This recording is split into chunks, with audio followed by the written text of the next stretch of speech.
Take, episode 54. We are live here on Twitter, Facebook, and YouTube, your weekly podcast for sports, business, and a whole lot more. Here we tackle the business of all the news that you hear about, sports world specifically, and a lot that you also do not. We have an exciting show for you, me, myself, and Mr. David Turner, talking some ball, of course. We're going to be talking the latest news about the Super Conference, the ACC, Big Ten, and Pac-12 apparently joining allegiance to take on the mighty SEC. And also, about 9 o'clock Eastern time, if you're staying with us live, we're going to have Mr. Corey Stanicia on to the show. Corey is the Director of External Affairs at Dreamfield, which is founded by Florida State quarterback Mackenzie Millen and Miami star quarterback De'Ara King.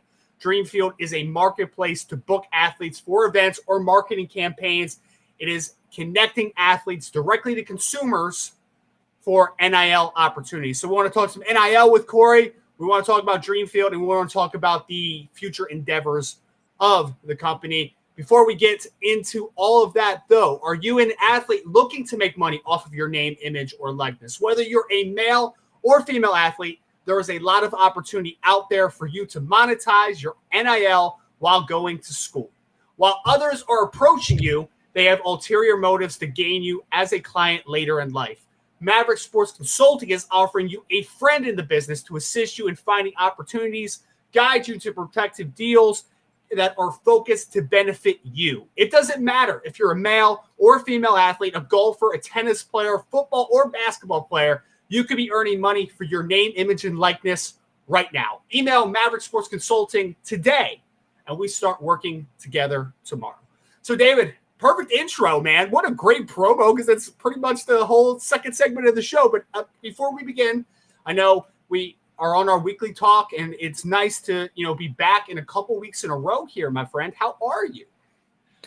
I'm still on the mend, but I'm upright and I'm sitting in the chair tonight. So, I'm happy to be here. Obviously, I'm getting better in health, and it's good to be around talking some football and some business with you. And, Patricia Trainer had me on her podcast this week, Locked On Giants, talking some Giants football, which was great. It's a good distraction from everything else I got going on health-wise. So I appreciate the love and support. Everybody's been reaching out and been so kind checking in on me.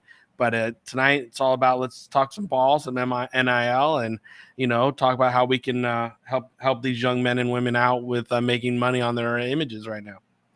Yeah, and obviously Maverick Sports Consulting is in the business of helping people, and we want to see what Corey obviously has going on the second half of the show. Of course, the big news, David, that we're talking about is, I know there's still some things to work out with the whole deal, but basically, and I talked about this with James recently on one of the podcasts. It's the fact of what's the next step for the other conferences outside of the SEC after Oklahoma and Texas are coming aboard. And we talked about the opportunity that maybe there's a super conference. And my initial reaction was, we might be talking Big 12 and Pac-12 maybe merging together, and they're going to try to make some headway. The news is that we're talking potentially ACC, Big 10, and the Pac-12. And for me, that completely can't change the conversation, because when I was originally thinking about, I'm like, Pac-12 and Big 12 combining, who cares? Because the SEC is going to dominate that conference. But now that the ACC and the Big 10 are in this equation, I think this completely changed the formula of college football. I don't think it's an SEC runaway. So what we're going to do tonight is we're going to do some matchups. We're going to take top 6 teams according to the AP poll, the most recent AP poll before the season starts, and we're going to match these teams up. We're going to figure out the top of the conferences, who would, in theory, be the better conference, who would indeed be the super conference. So, Dave, before we get these matchups and roll them out here, your thoughts about the ACC, Big 10, and Pac-12 potentially joining very soon here? I'm not for it. I'm a traditionalist. I think there's ways to win in the recruiting and marketing and dollars if you just do your job right. I think creating a super conference is, again, a way for us to just quit pretending that this is amateur sports still and, just ultimately wind up just giving them minor league contracts and sending them to college to play. because that's all they're proving with all this stuff is like, which the better way to make more money. I mean, they're not saying which is a better way to get somebody educated or which is a better way to make sure our graduation rates go up, and what's a better way for us to, market our players that graduate and get them jobs. The ones that don't go to the leagues, they're not doing any of that. All this is about making money off these young men and women while they're in school, and primarily it's about football. It's about how do we compete and contend with SEC football and make sure that we can get our marketing dollars into our school and get that revenue to our school, so our schools can profit more and survive more. For me, when I look at it, it's just a farce, a continuation of a farce that this is a farce. I love that word. I'm sorry. Farce is a great word. It's a great word. But again, it's a continuation of the farce that this is a, unpaid internship basically to get to the league. It's not. It's, this is a way for schools to make their money. They've set up their, bank accounts around the revenue that football generates every year.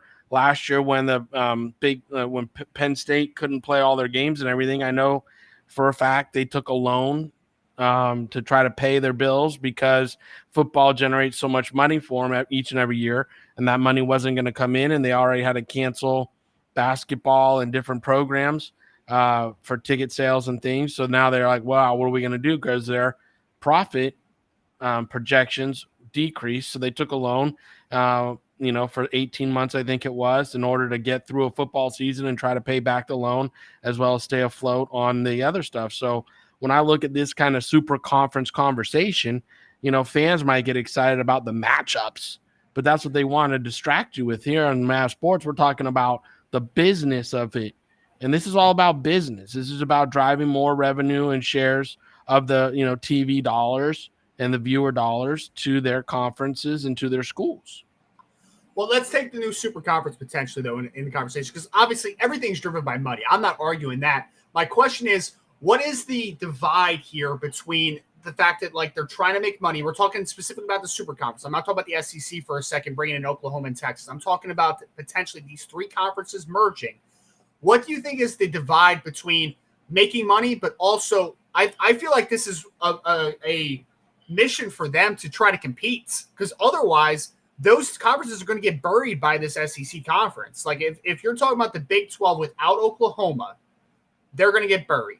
We're talking about, hey, the ACC and the Big 10 are solid conferences, but like they're a little top heavy. We're talking about an Ohio State in one. We're talking a Clemson in the other. As a conference, are they really competing against the SEC? I think that this is more a power struggle conversation. I feel like they're trying to say power struggle in what way? In the conversation. In what way? Because they want to be able to actually compete against the SEC and potentially. In what way? Compete in recruiting, compete in bowl games, compete on the field. Everything. Because what's going to happen? What's going to happen? That's where you and I differ, because the SEC has bottom end fatigue. Like we went through a couple weeks ago when I was on and we were talking about it. Like, if you're Clemson, if you're Florida State, if you're Florida, if you're Florida State and you're Clemson, you can't out recruit, Ole Miss and Mississippi State. You can't out recruit Vanderbilt. You know what I mean? Like they're SEC schools, right? They are, but my point is that it's larger than just like winning the recruiting battle, though. Like I think that Oklahoma is definitely gonna get a bump from being in the SEC, for instance. But like the thing is here is like Clemson is now like I'm not looking at it from a team-by-team structure. I'm looking at it as a conference versus conference conversation. Right now, the ACC and the Big 10 and these other conferences, I think, were like panicking because it's not only just the fact of like, hey, the SEC is the most dominant conference in college football. They're winning national championships, even though Clemson has kind of closed the gap a little bit on Alabama in recent years. It's the fact of not only are you probably not going to be you're not in the conference where just the ability to play in the Big 10 is going to sway you away from the SEC. You don't have that already. But now you're in the conversation where like that is going to trickle down to less recruiting. That's going to trickle down for less money. So I think that money is definitely a part of the conversation. But I think it's more about trying to put a product on the field that can compete against the SEC or not. You're going to lose in every area. I don't think it's just a money conversation. I really don't. Well, again, I disagree because, again, the focus for these young men and you women. watch your toe with me. Go ahead. I'm sorry. I watch my tone, you asshole. I'll watch it all day long. Don't get me going. This is not a PG show. So listen, fucker. The deal is, it's not about competing to get these kids more education. It's not a deal about competing to get government contracts, for the Defense Department to, go win a bid on something the science department's doing. So when you're talking about winning on all levels and all fields and all, you're talking about recruiting and advertising dollars and bringing in money and revenue. That's all you're talking about, because it's not talking about any off the field stuff. It's not. You're not talking about, they have to have a super conference in order to win, like I said, government bonds or revenue for, the science department. That's not going to be part of this deal.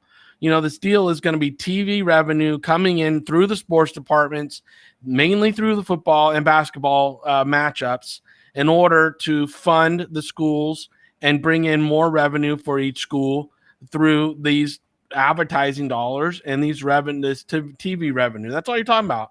And again, I think that puts an overemphasization on the money for these, what's supposedly supposed to be amateur athletes going to school, 18 to 22-year-old young men and women going to school and playing sports that are called student athletes for a reason.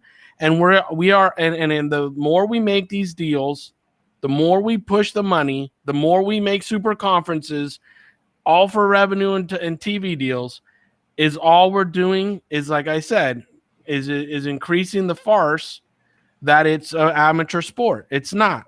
Everybody's trying to make money on these deals because there's a bunch of money out there to be made. I'm not going to sit here and say they're not. There's a ton of money to be made. But when you're saying they need these super conferences, you don't. I mean, if you go to the SEC, name the top 5 teams in the SEC. We're going to very shortly. Right, we're going to go there in a minute. And again, when you do name the top 5 in the SEC, there are teams in other conferences that can compete with them, and they can do that in the bowl games. They can do that in the bowl playoff series. They can do that in other ways. You don't need to tear apart these conferences in order to win on Saturday's viewership. All you have to do is start recruiting better, putting better packages together to get better players into your schools and keep them away from the SEC schools. And then guess what? Your product on the field is better and you'll get better deals. It's the way it goes. 3 points. 3 points. You ready for this? 1. 3 points. This is, what are you, Steph Curry shooting 3-pointers now? I'm about to, man. About to hit some shots right now. First point. I'm not even arguing for the validity of the super conferences. I'm not saying that I want it to be like this. I'm saying that I think that this was inevitable. I think this was going to happen. I talked to James about this last week when you weren't here, and I said I think the super conference thing is going to happen just because I think that they're going to try to make up the grounds now that Oklahoma's in the SEC. That's all I'm saying for that point. Number 2, you managed to say farce about 5 times in a podcast, which is absolutely phenomenal. I can't believe that you did that. 3, overemphasization is not a word. So I think you need to look it up. Because I don't think that's a word. When you overemphasize something, you're overemphasization. I don't think that's a word. If anybody in the chat right now, we have some guys listening. If you can tell me in the chat if overemphasization, because I can't even say it because I don't think it's a word because it's not. Just because you can't pronounce it doesn't mean it's not a word. I don't think emphasize. It's a good thing you're not an English teacher. That's all I'm saying. I do teach reading and language arts, but that's another conversation for another time. I do actually teach, not just a math teacher, man. I teach it all, So, yeah, let's get to some games because I don't know what you're doing. You're really stalling on this conversation. So I'm not stalling on the conversation. I think it's a terrible idea to have a super conference. I think it absolutely craps on the freaking traditional, setup of football and conferences, and the whole reason they've been put together is to limit the travel for athletes, to limit the demand sports put on athletes, and that's why conferences were created in the first place, I should say, is to regionalize so student athletes will still be able to go to class and play sports, and the travel demands on these young men and women were not overly demanding. So you didn't have a Washington having to fly down to Florida and then go to Florida State and then go to Clemson just to play 3 games in a row. These young men can stay at home. They could play, Washington State, Idaho, and they were bus trips. They were just quick little bus trips, and they could get back to school and go back to school and get back into the books. And again, the more we allow these conferences and these decision makers to only look at the bottom line and not look at the impact it's making on the young men and women that these decisions are making, we are just continuing the farce that this is, amateur athletics, and they should be happy to not be paid. And, they're getting a free education and they get books and meals and everything paid for. Well, that's great. But look at the decisions that are being made aren't to help these young men and women create better studying environments and go into class. The decisions are about increasing profits for the school. You managed to take 15 minutes of just arguing with me. I can't believe it. Can we get into some games? Let's get into some games. At least I won the argument. You didn't win anything. Forget it. I almost said an inappropriate joke. So what we did here is we took the top 6 teams in the newly formed SEC conference, counting Oklahoma and Texas as part of the equation. And we took 6 teams that would be, in theory, a part of this ACC, Big Ten, Pac-12 powerhouse. How we found these matchups were, again, AP poll. I went to the AP poll. I went down the list. This is the first SEC team. This is the second SEC team, third, and so on and so forth. So we want to talk these matchups, and we want to decide what in top of the conference is more powerful. Because, we could talk about the Vanderbilts of the world. We can talk about the Dukes of the world. But at the end of the day, these are the teams that are going to be in the conversation for making a push, hopefully, towards a national championship. So we want to talk about these teams. These are what are going to drive these products. So the first one, David, of course, defending national champs. I think they've won 5 in the last 10 years, whatever it is. Alabama Crimson Tide, of course, led by head coach Nick Saban, taking on the Clemson Tigers. I think this is a fantastic conversation, David, because we have seen Alabama build, but Clemson has fought back. They've won a couple in the last few seasons now. And if you ask me who are the best 2 teams in college football over the last 5 to 10 years, it would be Clemson and it would be Alabama. Those would be the 2 teams. So this is not, in my opinion, a runaway. I think this is a real conversation. We're talking about Alabama that is breaking in a new starting quarterback, sophomore Bryce Young. We're talking about a team in Clemson that is also breaking in a new starting quarterback, but also DJ Uiagalelei did start a couple games last year in Trevor Lawrence's absence. Wait, can you say that again? DJ Uiagalelei. That's how you pronounce it. That's actually no. You're making fun of me. But I'm not. I'm impressed because you know me with names. I will butcher them all day long. So I am impressed that you got that out twice in a row. I'm just saying, David, when I did Locked On Irish for the Locked On Network, the first game that we covered was the first Clemson game where Notre Dame won, and he was starting quarterback for Trevor Lawrence, who was in COVID protocol. So DJ Uiagalelei, starting quarterback for Clemson. Bryce Young, starting quarterback for Alabama. For me, David, I would probably take Alabama, but I think it's a close one. I think it's a close one this year, specifically with a young quarterback coming in. But if you said Clemson here, I would say I get it. If you said Alabama here, I would get it. I think this is a pretty good split, but I would take Alabama here. When I look at Alabama, I remember what Pete Carroll used to say when he was at SC. He said that going to the NFL is a tougher job than coaching in college football, because at least in college football, he can recruit all the 5-star athletes he wants and blue chippers he wants. In the NFL, you only get so many first rounders because of salary cap. So, when you look at Alabama, I think they're surrounded with a lot of talent. I think the talent's a little young this year. I think we're going to see some more sophomores and juniors trying to compete for positions and roster spots. Excuse me. But, in this kind of situation, I'm never going to count out, I'm not going to count out what they're doing down there at Alabama. And I think that, Nick Saban versus Clemson right now, I think that's going to be the better matchup here. And I think you're going to see the Alabama Tide roll. Roll? Oh, you don't think it's close. You think it's a roll, huh? I think it's a roll. All right. That's fair enough. So we both picked Alabama. I think the outcome's a little closer than what David's talking about. But either way, we're going to say SEC 1, Power Conference 0 to start here. Next game, I had to include Oklahoma in the conversation. I think they were number 2 in the AP poll to start the season. They're taking down Ohio State. Oklahoma has a very good team coming back. Spencer Rattler, a quarterback, second-year quarterback under Lincoln Riley. They have an experienced offensive line on the interior. Both starting guards are back. They have a defense who it might be the best Oklahoma defense we've seen in a few years.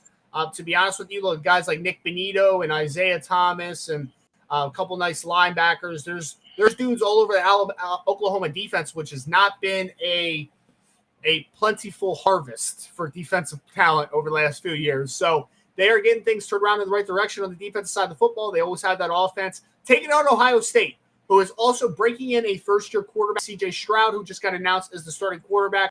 But, I mean, it's Ohio State, right? So they're reloading every single year. They have the best wide receiver tandem returning to college football. They have a very experienced offensive line, especially at offensive tackle returning. They have, of course, their usual Zach Harrison at defensive end, who is the next in the line, 6'6", 265-pound defensive end. They got Haskell Garrett. There's a lot of dudes on that defense returning. I would take here, David, in this new matchup. I think that, especially when we're talking about this type of tournament where it's more like a postseason kind of affair, right? Like this is kind of like a playoff feel. I would take Ohio State because Ohio State's kind of been there and done that more than Oklahoma has. Oklahoma's gotten to the playoff. They've gotten to the show. They've gotten to the national spotlight, but they've kind of fizzled in playoff games at this point. We've seen Ohio State in the last 5 to 10 years win a national championship. We've seen them be competitive in the playoffs, obviously. Although breaking in a new quarterback, I would take Ohio State in this matchup against Oklahoma. Yeah, not so fast there, big boy. Here we go. Well, again, anybody who listened to us last year in college season, I'm not a big Ohio State fan. Never have been, never will be, because I really don't think they match up against anybody all year. And then they play in their bowl game when they're completely healthy, and everybody goes, "Oh, Ohio State's great." No, it don't. I just don't abide by it. And very few of their players, in my opinion, go to the NFL and really become dudes. I think they're a lot of them are farce. And there you go again. So I'm going to continue to work that word. You're not a big fan of Joey Bosa and Nick Bosa and Marshawn Lattimore. The Bosa brothers, again, I'm saying most of their players. Chase Young. I forgot about Chase Young. Is raw. I mean, he's him and the Bosa brothers, those 3 rush ends. But go off that. Go to a quarterback. Give me some other positions. And again, there are some. There are some. I'm not going to sit there and bash the whole program, but I'm not a big believer in the Ohio State program. So for me, I like players from Oklahoma. I love Oklahoma players. Always have been a big fan of Oklahoma football. I think Oklahoma football turns out a lot of good players. I think they turn out some incredible offensive and defensive linemen, good running backs. So for me, when I look at this matchup, when I saw you match them up, I was going for was Oklahoma. Okay, well, I am overruling you here, and I'm giving a win for the Power Conference. I'm going with Ohio State here. Next matchup, keep it moving. Georgia Bulldogs against the North Carolina Tar Heels. Of course, the Tar Heels are fresh off a double-digit win season under Mac Brown, Sam Howell, quarterback, potential top 10 pick returning. Going against a Georgia team that has JT Daniels, who finished the season off with a good stretch there at quarterback. Obviously, they have some defensive players like Tavon Walker, Quay Walker, the other linebacker, his name's escaping me at the moment. They have a few dudes returning, as they always do. Offensive line has some guys coming back as well.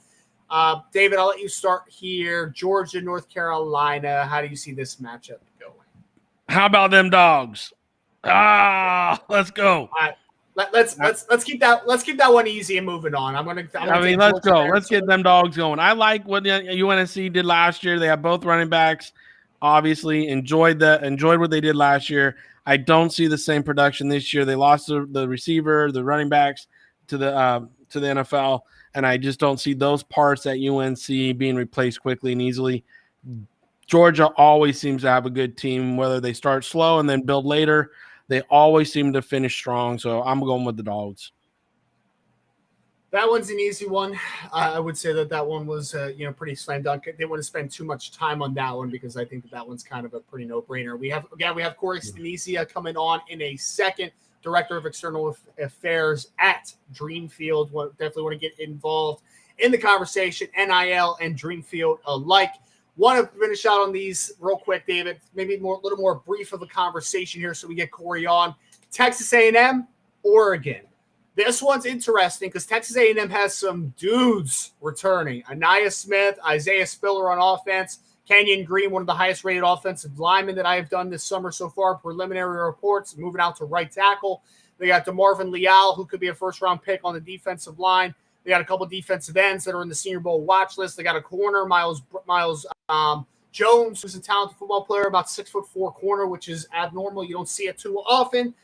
Taking on Oregon, who quietly has put together some dudes. Also, Kayvon Thibodeau, obviously most known there, defensive end, who could be the first defensive player off the board, could be the first non-quarterback off the board, maybe the first player off the board, depending on how the board falls. So they have done a good job and really turned around that program pretty quickly, to say the least. I would still take Texas A&M, though. I would still take Texas A&M just because I think there's a lot of dudes on that team coming back, and I think that team is primed to compete in the SEC. I'm not gonna say that they're going to unseat Alabama, but I think if there's a team that I'm comfortable saying could end up being the second best team in the SEC this year, I would take Texas A&M. So give me A&M over Oregon. Yeah, even with Thibodeau, who I love, I think last year I was amazed by the way he could rush. I think he's going to be a very outstanding young man coming into the league eventually. But I got to go with A&M here. I think A&M has a better offensive line, and I think they'll be more committed to the run game, which is something I always love in football because I'm a traditionalist. But Thibodeau, yeah, don't hedge away from what Thibodeau is about to do this season. He's gonna wreck shop and really catch a lot of attention. He's gonna be an incredible player, I feel, this year. All right, so we're 3-1 in favor of the SEC. That game I do think would be close, though, by the way, but I do think Texas A&M would take it. Florida, Wisconsin. Florida breaking in a new quarterback. Wisconsin, very talented football team. Leo Chenal, Jack Sanborn, quarterback Graham Mertz entering now his second year. Non-COVID season, finally a full season, hopefully, for Wisconsin after running into a lot of COVID difficulty this year. Give me Wisconsin here, David. I think Florida is a farce. You know what? Listen up, young buck. Go ahead. Last year, you got on me. I was early and I was often on Florida, and you kept telling me no, and they did nothing but win and prove you wrong. Defense sucks. Breaking in a new quarterback. I love Wisconsin's defensive scheme. I really do. I love what they're doing there on the defense. I think they have a solid, talented team. This is a close one. I really feel that it would be a close one. But I do feel that Florida would wind up taking this one. I don't want to hear it, man. I don't want to hear it. I know you want to hear it because you like being. You're a Florida hater. You're a Gator hater. Just say you're a Gator hater because you're a Gator hater. I'm a realist, man. I'm a realist. Last game that we have to hit. Everybody out there, Ryan's LSU, a Gator hater. Gator hater. LSU versus Miami. I'm not a Miami dude. David know this, but I quickly here. I think LSU's in a little bit of trouble. I think they are, man. It's a mess down there. Who's their quarterback? A lot of guys are leaving the program. Lost Derry Rosenthal, their star offensive tackle this offseason. Lost a lot of guys to the NFL. They got some guys like Andre Anthony, solid player. Ali Gay at defensive end. Like, there's always going to be some dudes. Of course, Derek Stingley might be the first corner off the board, might be the first defensive player off the board in the 2022 NFL draft. But I'm going to take Miami here, reluctantly, because David, after all our conversations, I am not a Miami guy, but I would take them. You're right not a now. Florida guy. Any campus in Florida, you are going to go against. Well, man, any single school in the state of Florida, you pick against. You want to talk about traditionalists? I like defense, so I don't like Florida because they had one of the worst defenses I saw last season. Florida State is an absolute mess, and Miami's been back for like 10 years, and they're still not back. They're still not the U, so I don't want to hear about it, all right? You got to pick in this game or not? You got to pick? You got to make a pick or – like you said, LSU, we just don't know enough of what's going on. There's too many question marks up and down the line there. Miami, to me, has a more consistent team coming back, and to me, you can't ever count out the U come on now, it's the U. So I got to pick the U. God. They haven't been the U in like 15 years. Jesus. That's All okay. right. The Cowboys haven't won a championship in 26, and Jerry Jones still keep making a profit over there. All right. Okay. Anyway, so I want to bring on Mr. Corey Stenizia to the show right now.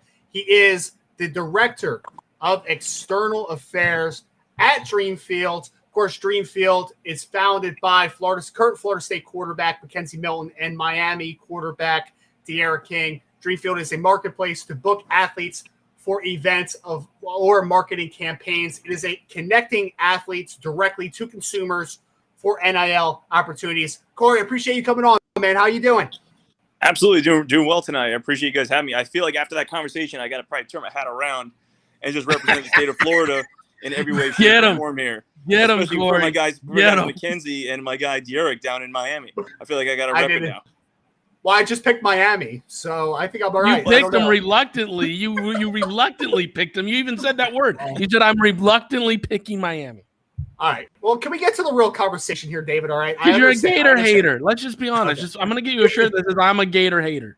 You know what's funny when I start? So am I. So I'll join you on that one. You want to order one of those? I'll get you one too. Okay. Let's do it. Corey, as soon as I started reading Mackenzie's name and De'Ara's name too, I was like thinking for a second. I'm like, wow, I just trashed the state of Florida, and then I just introduced those two guys. So the entire state of Florida. State of Florida. Well, Corey, we really do appreciate you hopping on with us, man. I'm excited not only to talk about Dreamfield and everything that you guys have going on there as a company perspective, but I also want to talk heavily, obviously, into the name, image, and likeness movement that we are seeing now, which obviously is helping athletes make a profit off of their name, right? Off of their image and their likeness. So want to take us through real quick. If you can just give us a little background, professional experiences, and how it has led you to becoming an advocate for college athletes. Basically, how have you gotten here professionally? Sure. Yeah, I mean, that's a great question. And it's funny. So my background actually was college athletics. So when I was in school, I went to Florida State and I went to the University of South Florida. When I was an undergrad at USF, I actually worked for 4 years for the USF football team. I started as a student manager. I didn't know anything about cameras, or I was deathly afraid of heights. And someone handed me a camera and said, "You want to get up in the lift 45 feet up?" I was like, "Sure, I'll figure it out." I was 18, 19 years old. So I'll get through it. I was in the Jim Levitt years. We were actually good and winning football games and beating schools like UCF. And so I learned a lot about college athletics and the way these athletes are, the way they're treated. And it's funny, when I was in college and I was in the moment, I was one of those people that said, these athletes get everything. These athletes get everything that, they get their scholarships taken care of. They get this, they get that. And then the more and more I thought about it, the more and more I read about it, and the older I got, the more and more I realized that this is actually terrible. They shouldn't just be thankful that they're in a video game. They should be compensated fairly, just like every other human being on this planet. And after my stint in college athletics, I got into Florida politics. So over the last decade, I've been working in Tallahassee for a couple of members, working in the political realm. And you know what? I thank California for one thing and one thing only, and that's actually filing the original legislation. Because the idea popped in my head when I was Representative Chip Lamarca's chief of staff for the last 3 years. I said, I can't believe I never thought about legislating out an NCAA issue like name, image, and likeness. So I took it to Representative Lamarca and said, we got to do this. And sure enough, we jumped headfirst into it and got to work. And Governor DeSantis got right behind us. And before you know it, we had a bill where we were pushing the envelope and ultimately landed on July 1st of 2021. And then you quickly saw the whole entire Southeast, the whole SEC conference, any state that has an SEC school quickly followed suit. And you saw an immense amount of pressure on the NCAA to make a movement, make something happen. And clearly they waited until about 6 hours beforehand. That sped up the process and led me towards to Dreamfield. And I met Lewis through a family, a friend of a friend. Met him about a year ago. We started talking. I started seeing what they were building. And then when we decided to bring on two athletes, I said, all right, we're building something special here. We're building something unique. That's when I chose to leave the Florida House of Representatives and join Dreamfield on July 1st. And it's been a whirlwind. It really has. It's a wonderful thing that we're seeing now in college athletics. This is the biggest thing to happen in college athletics in the probably last 100 years, in my opinion. It's totally changed the face of the game. For better or for worse, but I feel strongly that it was for the better. Again, now, people think this is all about the big endorsement deal. It's about the Nike contract. It's about the quarterback getting this and getting that. But really, when it comes down to it, when you see a football player at Marshall being able to sell his country music album on iTunes for the first time in history, that's fantastic. That's progress. And this is a great thing for many, actually all athletes, no matter who you are. And we're seeing some really unique deals happening, whether it's for $100 or for $20,000 plus. I mean, we're seeing really unique opportunities and possibilities for every one of these athletes, male, female, Hispanic, white, African American, you name it, in revenue sports, non-revenue sports. We're seeing it, and it's really exciting times. I've been fascinated from this, and I've heard from a lot of my friends who are agents, and they've jumped into this market trying to, obviously help the young men and women out, understanding their negotiational strategies as well as their positions of strength in order to not maybe even get into exclusive deals and have non-exclusive deals and stuff. And then I've talked to schools how they're really leery of kind of recommending any kind of services for the athletes because they don't want to get in trouble with overstepping boundaries. And it seems like it's kind of the Wild West going out there right now. But this idea of Dreamfield, you touched on it a little bit, that it came up with conversations and I guess, with the legislation and everything. But where did the nitty gritty come from? Where did the, we're going to set up a marketplace. Where did that formulate? How did that maturate? Where were the grassroots on that? Yeah. So the idea of the marketplace came kind of naturally. We kind of took a couple different, existing business models and kind of mashed them together. It's a little bit of Cameo mixed with a little bit of Airbnb and Uber, right? I mean, Uber exists because someone owns a car and then someone wants a ride. So we said, all right, how do we find someone that has a car and someone that needs a ride and in the college athletic world? But at the same time, we really value the idea of keeping not only the businesses, but also the athletes compliant. So we actually consider ourselves more of a compliance software, more of a tech startup really is what it is, because in the beginning, when July 1st happened, we saw a couple big events that we helped organize. It was Mackenzie Milton at Miller's Ale House in Tallahassee. It was De'Aaron King down at the Wharf in Miami with the mayor, and Mackenzie with the governor and his guys in Tallahassee. And the more we went on, we kind of hit. I'll share with you a little bit of, not a lull, but the early adopters came out right away. Week one, people were signing deals, and then all of a sudden it kind of tailed off, right? And then it became trying to educate some brands and some companies of, all right, this is actually what you can do. I mean, we talked to a lot of people either right before July 1st and then right after. And I'll tell you what, some of them from car dealers or whatever, one person, after I explained what name, image, likeness was, literally said, is the NCAA okay with this? And I said, well, not really, but that's kind of the point, and, it was about educating. But so now we're actually seeing very large brands. We'll have an exciting announcement here in the next 48 hours, some large brands coming to us saying, all right, you've now have this smart contracting technology. You have this marketplace. You've aggregated hundreds of athletes. We don't want to chase athletes down in direct messages. We don't want to send them, W-9s. We don't want to send them a 1099 at the end of the year. We don't want to have to worry about sending them a paycheck, payroll, this, that, and the other thing. You guys handle all of those things for us. So now they're coming with marketing plans and saying, all right, we want to hire 30 or 50 athletes across the country in these marketplaces, or maybe just the state of Florida. And we want to help you. We want you to help us aggregate those athletes. So that's really what we're doing. So some people think we're acting like an agent. We're really not trying to replace the agents at all, because we don't take a penny from the athlete. The athlete keeps 100% of what they earn. So if they have a deal with an agent on the back end, that's up to them. That's in the free market. You can still pay your agent, have your contracts. But yes, it's important for these athletes to be able to go somewhere to a safe, non-predatory environment where they can find deals or deals can find them. And that's what that was the goal at Dreamfield, and that's what we're trying to achieve every day. And I was going to say, Corey, it's so nice that you are taking that pressure off the athletes, because I know I've seen a lot of athletes out there just in social media that are trying to find their way in the NIL market, and they're just, I feel like a lot of them are undereducated on, just the process. And I think it's stressful for a lot of people because they're kind of freaking out. Like, I can finally make money off of my brand, what I've built here, but I just don't know about how to go about it. So I think that's kind of the big thing that I really love about just kind of the company as a whole, is that you're taking the pressure off of these athletes in a sense.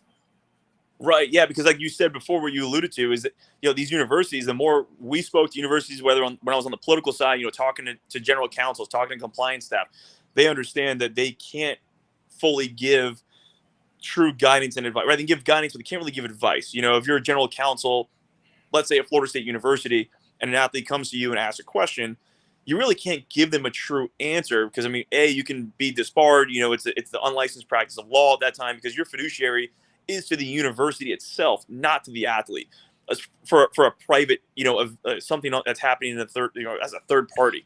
So we saw that as an area where we can step in and help facilitate these deals in a really easy, compliant way with a couple clicks of a mouse. You can have a contract that's formulated, boilerplate, very standard, worked on by some of the best attorneys in sports law in the country that gets passed right along through some of our trusted providers. So we're one of the trusted providers for two of the big compliance software companies in Athlines and Influencer. So it's being disclosed directly to those university compliance departments. The athlete doesn't have to do a lot.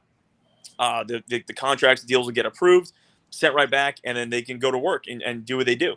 And really what we care about is that micro endorsement deal, right? We at Dreamfield really don't care about, maybe we don't care about the $100,000 deal for a nationwide TV commercial where they're announcing it in Times Square. We really care about helping the smaller athlete in larger quantities. But how do we get these smaller micro targeted deals in an Orlando area or, at Alabama, Huntsville, or down in Norman, Oklahoma? That's really what we care about. And we're seeing people join our platform. We have over 500 athletes now, from baseball players to starting quarterbacks at Northwestern, starting quarterback at Ole Miss.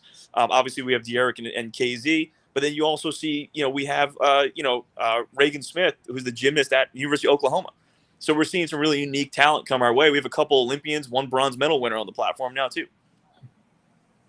No, I think it's an awesome need be, and that's why we offer a service at Mavericks to try to help the young men and women. So, again, kind of like you, we work in a way to educate them on what they can do, what they can't do, and then we also contact the universities that they're in compliance with to make sure we're not stepping that whatever deals the athlete's getting is not stepping on the toes of the university. Because right now, I know that's one thing the university is like, what if we're an Adidas team and we have an athlete trying to negotiate with Nike, and then the Nike deal says XYZ, but that's in conflict with what we have. And as a university, we really can't advise them not to take the deal.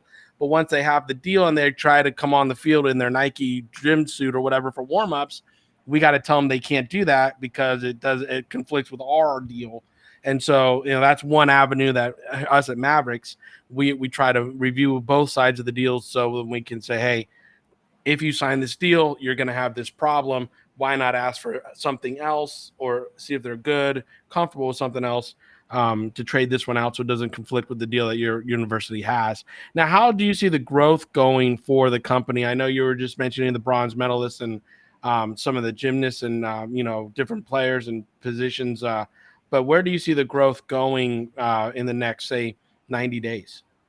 Yeah, I think for us, we've kind of seen this movement towards, again, this aggregation, this smart contracting aggregation of athletes where it's really not so much the one-off deals. We see the mom and pops, coming in and saying, oh, I want to hire KZ in Tallahassee to come down to the local, sandwich shop or something like that.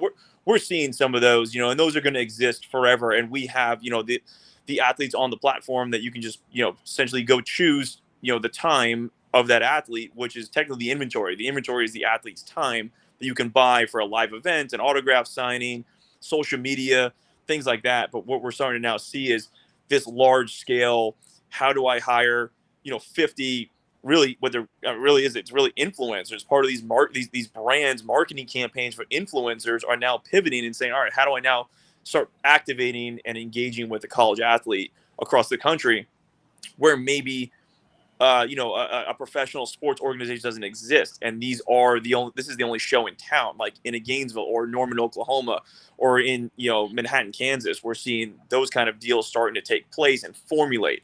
So I think in the next 90 days, what you're going to start seeing is some large brands coming on board on platforms like Dreamfield, partnering with Dreamfield and saying, okay, help us now navigate hiring 50 athletes.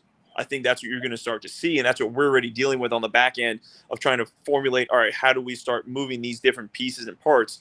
And luckily for them, we have these relationships with athletic directors and compliance directors where we're able to help kind of navigate this for the brand in this new territory. And I think things are going to get a lot easier. And the more and more the technology grows, the more and more automated this process is going to become.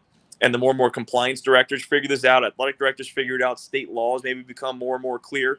We'll work on the state law down here in Florida this year on tweaking the bill a little bit and making it a little bit cleaner. So I look forward to working on that, putting on my old political boots and getting back in on it.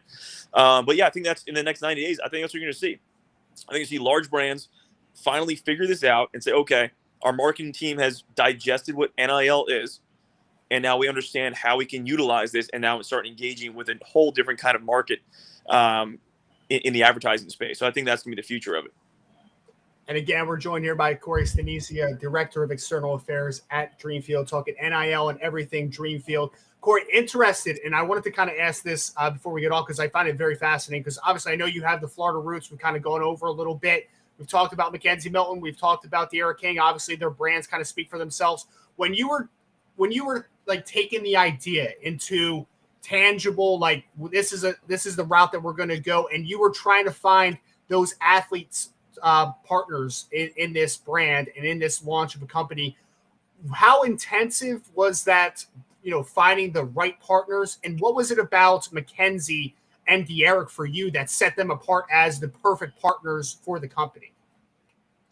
Well, the two of them, first of all, are absolute rock stars, right? I mean, they are absolute superstars on and off the field. We always respected the hell out of Mackenzie, for going through what he went through, that injury down at UCF. I mean, I remember watching that live on TV as a USF guy and just being absolutely floored by it. And it's funny, I got to know Mackenzie on a real personal level when we went through the political fight back in it's about March now, when the state of Florida tried rolling back the implementation date. I don't know if you guys followed that or not, but there was about a 3-day period towards the end of our legislative session that they were going to roll it back. And my phone rang, and it was KZ on the other end saying, how do I help? Because he made the conscious decision to stay in the state of Florida for his grad school because NIL was on the table. So he said, I'm going to stay here and continue my education and work on NIL while I'm in school. And I got one more shot at this. So, actually, he's the one who connected us with De'Ara. And so the two of them, were kind of in the same boat. They became friends after their injuries together. And, and they were competitors at one point at UCF in Houston, and now competitors again at Florida State and Miami. So it's a pretty unique kind of love story. It's a Romeo and Juliet. They're supposed to hate each other, but they actually, they're business partners and friends. And it's really unique to lean on them for advice. Sometimes, even though I was a former athlete, I was a hockey player and lacrosse player, you kind of look around and you think in your head, this is a great idea. And then you talk to them and they say, nah, it's really not. And you're like, okay, you're right. We didn't think about that.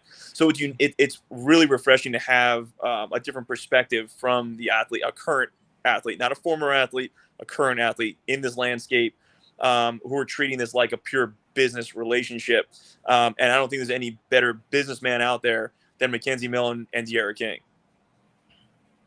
Wow, this has been a very informative. I hope our fans and our listeners have taken advantage of this conversation, because, you're dropping knowledge all over the place, and this is exactly what we like to bring to our listeners, is the business side of sports. And NIL is at the hot new topic, and it's forging new ground. There's going to be mistakes, there's going to be rule violations, because people don't really understand. Like you said, they don't understand the rules just yet, whether it's compliance or big business, and I think the next 90 days and through this first football and through the NC2A basketball tournament, even in the spring, it's going to be really interesting to see how this plays out in the first 12 months of NIL. So I really thank you for coming on tonight and educating our people. Hopefully we can get you back on maybe in 90 days and see if your projection and predictions were right. And then we could say, hey, guess what? Here's some hiccups we've experienced in 90 days. And here's where we're seeing it going again, because I think this is a topic that is going to need to be talked about for at least the next 24 months. For sure. 100%. It's an evolving every single day is a new experience. It's a new brand calling up and saying, hey, can we do X, Y, and Z? Or an athlete saying, hey, I got this offer. Can we do this? And it's like, yeah, you know what? I guess we should. And, someone had asked us a few different times, what's been the biggest challenge in this new landscape with NIL? And it's actually a really good challenge. And the answer is endless possibilities. Endless. We're seeing such unique things that are going to start popping up. Look what we're doing with Mackenzie Milton and De'Ara King, the first ever collegiate NFTs from a brand partnering with an athlete. who would have thought? I mean, if you would have told me 6 months ago that we're going to start creating NFTs, I would have laughed. I said, there's no way we're going to do this. And then we're actually selling them on the Ethereum blockchain. And I mean, that is a totally unique way. I mean, and it's really interesting. You talk to some, the two athletes that had NFTs, and Derek and Mackenzie, and they're like, well, now I got these Ethereums. It's great to now watch Ethereum grow. When we sold Mackenzie's first one came out, I think Ethereum was at, a 6 month low at like $1,700 a coin. Now it's at, three and change. So now it's like his investment is growing.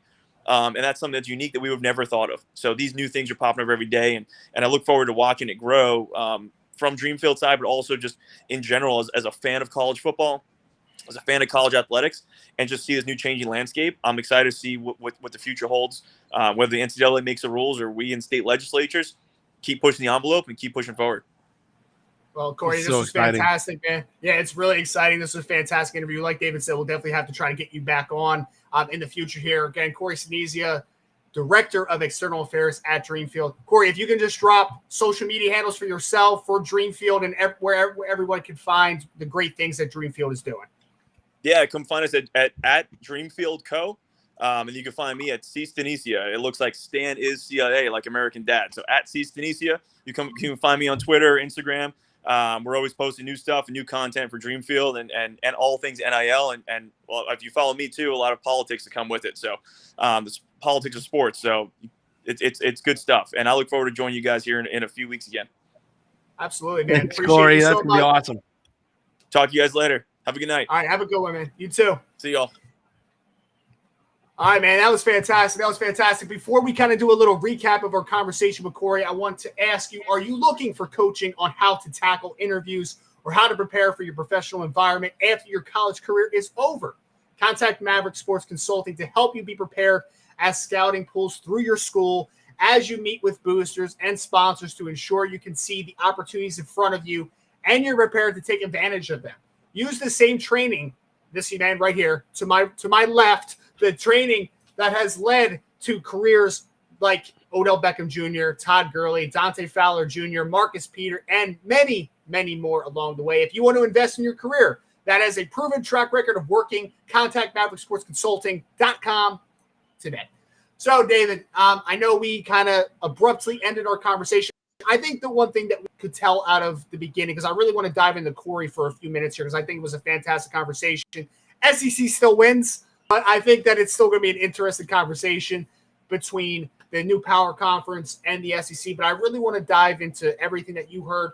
What for you was something, because I know you're heavily involved in kind of understanding the NIL movement and seeing what the next trends are and how the athletes are taking advantage of opportunities and how universities are handling some of the issues that may arise. But for you, just the conversation with Corey here representing Dreamfield, what was a major takeaway that you had? Well, I like how they're trying to standardize the contracts and bring into the position where the athlete will earn 100% of the money, where obviously the business, whoever they're attracting, will be paying Dreamfield their percentage on connecting them to the athlete, right? That's all very beneficial to the athlete. I also enjoyed learning how, there's still legislation that needs to be figured out. And there's plenty of states that don't have legislation, and they've sat back and they wanted to see how California, Florida, and the other states that do have legislation, how it works. And then I think you're going to see, and that's why I said next 18 to 24 months, you're going to see different states start putting legislation forward to make sure that they're getting taxation on all this. And again, Corey talked about it, and we talked about it earlier a little bit too, not tonight, but on other shows, that these corporations don't want to worry about tracking the player down for W-9s and W-2s and whatever. They just want to be able to hire them and go. And Dreamfield is an organization that's like, hey, we'll take care of that. We get, we'll bring that on our shoulders.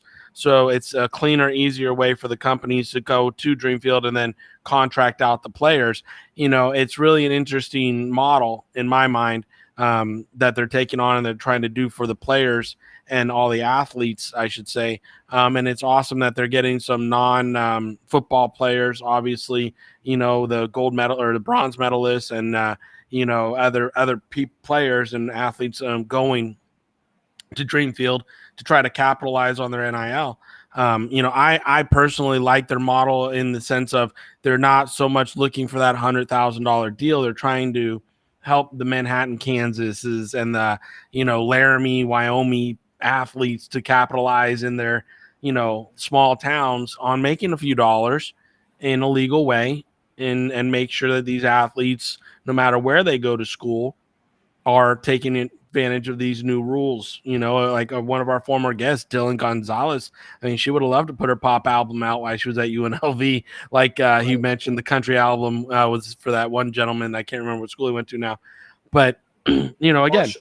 I think it was Marshall. I think it was Marshall, if my memory serves. But yeah, again, I can't remember, so I'll go with yours, Marshall. But again, Dylan would have loved to do that, right? I mean, she came on and talked about how the NC2A just preventing her from doing an appearance at a place where she wasn't even getting paid. She was just going to go sing a song or two, and they wouldn't let her do it because they're charging a cover charge at the door. Now athletes can walk into that environment and help build their brand off the field as well as on the field. My concern really is, okay, from all our conversations tonight, right? We started with the Super Conference and the SEC and the advertising dollars, and we're going into NIL with more dollars. Everybody's looking for a way to cash in, but how does it going to affect the field, the mat, the baseball diamond, the court, whatever sport, gets involved here? How's it going to affect that? And how's it going to affect the young men and women?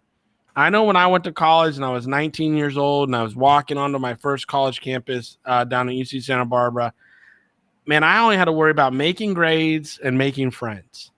And right now, a lot of my friends have their, first child going to college, and that's what they're worried about. This week, I had a lot of conversations with my friends who are parents who have friends or kids going to college, and they're worried about making friends, and they're worried about the sitting alone at, mealtime and whatever. And again, that's what honestly college is about. It's like figuring that out. And now you're going to add a layer of making money onto some of these young men and women's shoulders. And I think that's going to take a little bit of the essence of fun away from college. And ultimately, it can cost the college experience to be kind of a shitty one. Yeah, I think there's going to be very different experiences. And I definitely get your concern there. One thing that really stuck with me, and I kind of complimented Corey on it for obviously Dreamfield perspective, is the sense of, like, we talk about all the time. There should be college courses right now that are helping these athletes navigate this stuff, right? Marketing and the ability to, like, how you can be basically your own entrepreneur for yourself. Like, there should be different avenues for them to be better prepared for navigating the NIL space. And I think that Dreamfields is a place that, I mean, we talk about what they say they launched on July 1st, right? And they already have 500 plus athletes that they represent. Like, that's big, man. Because I know, I'm just like an ordinary guy, and I get messages on Twitter all the time for guys asking me, like, about NIL stuff, and I'm like, I'm not an agent. Like, that's not my world, man. Like, I don't know this. I don't know the world enough, to be honest, and that's why it was nice having Corey on to educate, because I learned something tonight. I don't just hope that everybody out there learns something. I am here to tell you that I personally, just hearing this conversation that we just had, I learned a lot about the NIL space, and I learned a lot about Dreamfield, obviously. So shout out to Corey for coming on. Shout out to the expertise and the knowledge that he was able to drop to us and all the listeners. And if you're still listening to us, and if you're not, if you have just listened to the podcast version, we want to thank you all so much for taking a listen to Mav Sports Take episode 54. We want to ask if you could please like, share, retweet, give us a review on Apple Podcasts, 5-star review. We really appreciate it so much. It helps us to continue to grow our own brand. We keep talking about branding, help us grow as well. David Turner, of course, 18 years scouting vet across the NFL, CFL, and 3 straight Atlantic League championships with the Arizona Rattlers. David, I'm going to leave you with a final thought. My final thought is, this was groundbreaking is not the right word. This was very informative for me. Again, it's always great when we have interviews on, because, like, there's guys that I can just talk ball with, and it's back and forth, and it's great conversation. But then we bring on interviews like this sometimes where I literally am just sitting there and kind of taking notes off to the side, and I'm learning more about the business of football. So that shout out again to Corey Stanesia, shout out to Dreamfield, shout out to you, of course, my friend, for the continued knowledge that you provide to me. What is your final word of the night? My final word of the night is really, everybody just hold on to each other and do what's right by each other. In this world where we are really too focused on monetizing every single step we take in life, or finding ways to get more likes, more social media influence, whatever case may be. Like you heard Corey say, they got 500 athletes and now they can approach major companies about the influencers and the influence these athletes have across the nation and put campaigns together.